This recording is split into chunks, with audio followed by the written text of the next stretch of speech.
ஒரு கட்சி ஆரம்பிக்கிறாங்கன்னா தோரணம் கட்டுவாங்க, அங்கங்கே பேனர் வைப்பாங்க, கட்சி பேர் அறிவிக்கிறேன்னு சொல்லுவாங்க, கொடி அறிமுகம் செய்வாங்க. அந்த கட்சி பேர் அறிவித்த உடனே பட்டாசு வெடிக்கிறதும் இது ஒரு கலாச்சாரமாகவே இருக்குது. இவர் கட்சியே ஆரம்பிக்கல, அவர் வீத லீடர்ஸ் அமைப்பின் சார்பாக ஒரு ஒரு விழிப்புணர்வு மாநாடு நடத்துகிறாரு. கூட்டத்தை பார்த்தீங்களா? ஒரு கட்சியாக இருக்கா, இல்லை நாளைக்கு ஏதாவது தேர்தல் வருதா நம்ம கூட்டத்தை காமிச்சு மாஸ் காட்டணும்னு? எப்பயுமே இந்த கூட்டம்லாம் எப்போ காட்டுவாங்க? எலெக்ஷன் நெருங்குற நேரத்தில் அவங்கவுங்க மாநாடு போடுவாங்க, அவங்கவுங்க ஸ்ட்ரென்த்தை காட்டுறதுக்கு. Is there any necessity now? அப்போது அதை மீறி நம்ம பண்ணக்கூடிய செயல்பாடு மக்களுக்கான ஒரு மூவ். இது it is a moment for people.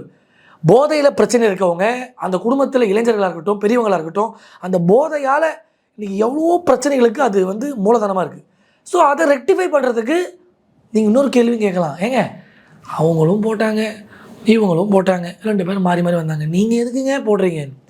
சாதாரணமாக மாநாடை போட்டு ஒரு சம்பிரதாயமாக அது செய்யாமல் தாவேகா கவர்மெண்ட்டுக்கு ஒரு ஒரு மேண்டேட் கொடுத்துருக்கோம். என்னென்னா, அந்த போதையை எப்படி ஒழிக்கலாம், ஸ்டெப் பை ஸ்டெப்பாக ஃபஸ்ட் இயர் என்ன பண்ணலாம், செகண்ட் இயர் என்ன பண்ணலாம், தேர்ட் இயர் என்ன பண்ணலாம், ஒரு 5 வருஷம் கவர்மெண்ட் இருக்குது.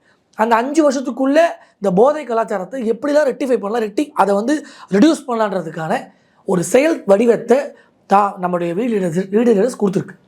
அதுக்கு எக்ஸ்பர்ட்ஸ் இருக்காங்க, டாக்டர்ஸ் இருக்காங்க, வீத லீடர்ஸ் அந்த வரைவுகளை கொடுத்த பிறகு தான் இந்த மாநாடை நடத்துது. அப்போது ஒரு ஆர்கானிக்கான சென்ஸை மக்களிடையே கொண்டு சேர்க்கிறோம். எந்த விதமான ஒரு கவர்ச்சியான விஷயங்களை பற்றியோ இல்லை ஒரு பெரிய அறிவு போகிறதுன்னு கூப்பிடல. நம்ம இது போதை விழிப்புணர்வு மாநாடுன்னு சொல்லி தான் அழைப்பு கொடுக்கப்படுது. கூட்டத்தை பார்த்தீங்களா? Full Housefull. அண்ணாமலை வராரு, ஹவுஸ்ஃபுல் ஆகிடுச்சு.